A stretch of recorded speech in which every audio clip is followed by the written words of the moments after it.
Report from the Chicago Public Schools reveals the school system spent $14.5 million in travel expenses in the last 2 years. That's combined in the last 2 years. However, only 30% of students grades 3 through 8 were proficient in reading. Only 18% were proficient in math. Erika Donalds joins me. You're an education expert, Erika. How is this possible? How do these people get elected, the politicians, year after year with results like this? As we've spoken about before, Stuart, the teachers' unions, of course, are very involved in these elections. Their former members are the ones on the school boards that are supposed to hold teachers accountable, not just for academic performance, but for this overspending, blowing past the caps that they had established for travel, and instead allowing for hot air balloon rides, $400 suites, overseas trips. And instead, we are not focusing on making sure that students are proficient in reading and math and have a pathway to the American dream in the Chicago Public Schools, despite spending over $20,000 per student in that district. Well, how does it change, Erika? Well, you know I'm a proponent of school choice and education freedom. Unfortunately, Chicago doesn't have much of that. No. But we did pass in the One Big Beautiful Bill a federal tax credit scholarship that may be allowed in Illinois to allow families another option. But families are voting with their feet anyway. They're either moving out of Chicago, out of the public school system, or homeschooling, which is a growing manner in which families are opting out of a system that is so broken that is not preparing our students to be competitive on the world stage. One more for you, Erika, and it's on a related subject.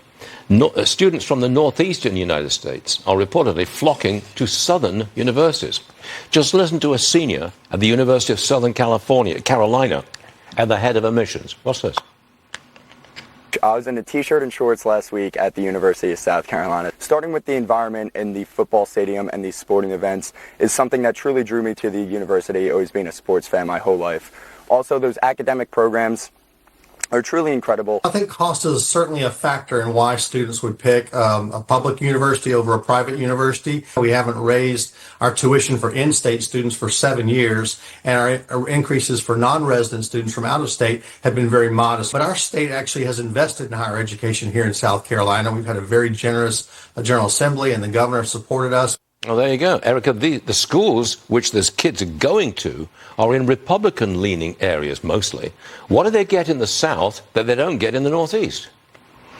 Well, you know, I'm a proud Florida State University graduate. My husband came from New York to attend Florida State, and we're seeing that massive shift. A lot of it is because of the culture that they see at these southern universities. The academics have gone up tremendously. Florida, #1 in public higher education in the country, for example. But also, parents do not want the indoctrination and the lack of ROI on the expensive private schools that have been so popular in generations past in the Northeast. They see that their students can get a wholesome experience where free thought and free speech is welcome down here in the South without the anti-Semitism and the indoctrination and the lack of return on investment that they're seeing in the Northeastern schools. Yeah, return on investment. That is very important, isn't it? When you're shelling out $90,000 a year for your child to go to college, you want a return on that. Erika, all good stuff, and thank you very much for being with us. Have a great Thanksgiving. My best to your husband, Byron. Likewise. Thank you. See you later.